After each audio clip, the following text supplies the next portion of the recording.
आदरणीय दर्शक महानुभावहरू नमस्कार। तपाईहरुसँग फेरि पनि म केही गफर गर्न भनेर उपस्थित भएको छु र कहाँबाट हेरिराख्नु भएको छ सबै मित्र साथीहरुलाई भन्न चाहन्छु। विशेष त हर्क साम्पाङ आफ्नो फेसबुक पेजमा वालमा उहाँले छोड्नु भएको स्ट्याटसहरु निकै नै सान्दर्भिक हुन्छन् र कति मानिसहरूले कति त जनताहरुको चित्त नबुझाइको कुराहरु पनि छ, आफ्नो आफ्नो इच्छाको कुराहरु पनि हुन्छ र कति पार्टीगत हिसाबले चलेका हुन्छन् र म त भन्न चाहन्छु पार्टीगत हिसाबले नचलाऊ भन्छु म चाहिँ हैन। यदि गर्नु नै छ भने हामीले माननीय हर्क साम्पाङको भिजनलाई हामीले फलो गरौँ भन्न चाहन्छु। श्रम संस्कृति पार्टीलाई फलो गरौँ किनकि श्रम संस्कृति पार्टीले भनेको छ हाम्रो पार्टीमा, हाम्रो पार्टी नै होइन कुनै पनि, र यहाँ कुनै नेता हुँदैन, मात्रै श्रमदाता हुन्छ भनेर भन्नु भएको छ। तिनै कुराहरूले गर्दाखेरि मलाई पनि मन पर्छ र कस्तो खालको स्ट्याटस लेख्नु भएको छ, छोड्नु भएको छ भन्ने कुराहरू म अलिकति हजुरहरू समक्ष पढेर यहाँहरुलाई म सुनाउन चाहन्छु। साच्चै नै उहाँले लेख्नु भएको स्ट्याटसहरु निकै नै मार्मिक सान्दर्भिक हुन्छ र तपाईहरुलाई म यो स्ट्याटस पढेर सुनाउँछु र यहाँ स्क्रिनमा पनि राखिदिन्छु। हर्क साम्पाङ अ रेभोल्युसन, हर्क साम्पाङको फेसबुक को आईडी को नाम र तपाईहरुलाई म पढेर सुनाउँछु है त।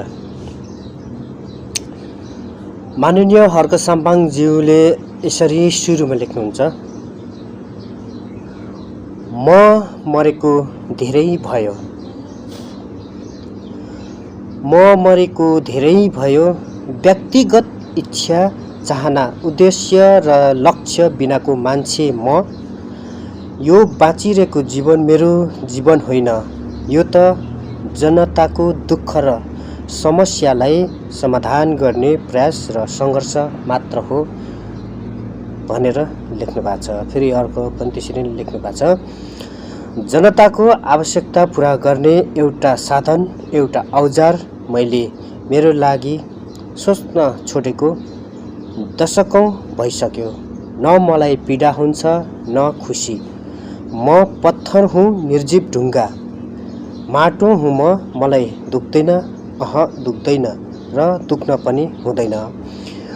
मेरो कुनै आफ्नो गन्तव्य छैन, मेरो हरेक पाइलाहरूले मलाई कहीँ पुर्याउनु छैन।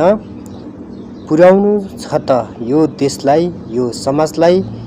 म रित्तो हिँड्ने मान्छे, तर मेरो पिठ्यूमा लादिएका भारी मेरो होइन, सबै अरूकै। यो अर्थमा म देशको बोझ उठाउने एउटा अमुक भरिया म रुदिन।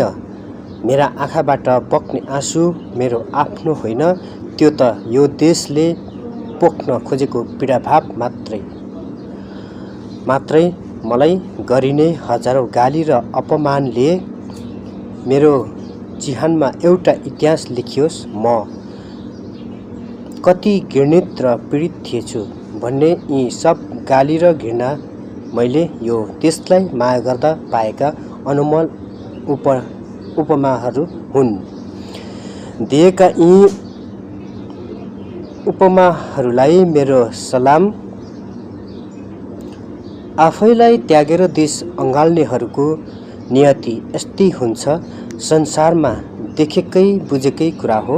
अरूको निम्ति समर्पित मान्छे सायद अरूलाई नचाहेको पनि हुन सक्छ।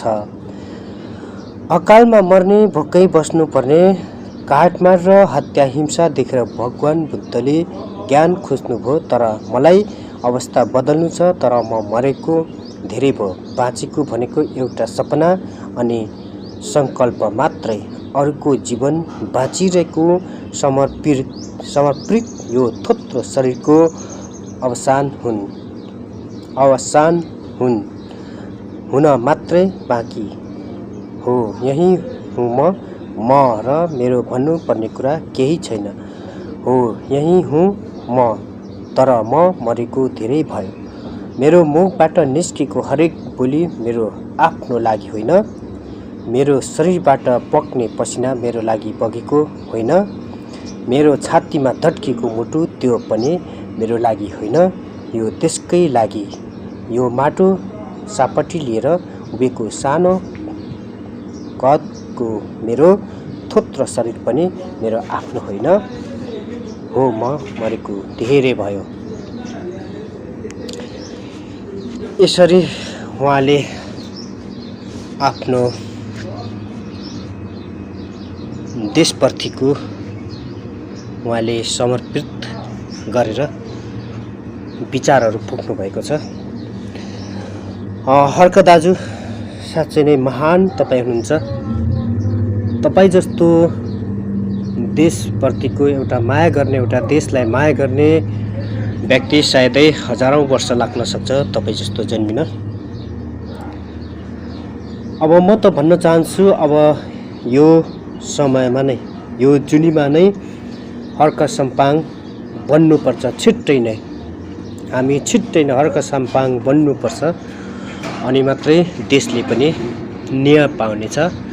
अन्यमा लडिरहेको हाम्रो नेपालमा आज छिट्टै बिउजाउनु छ, छिट्टै उठाउनु छ।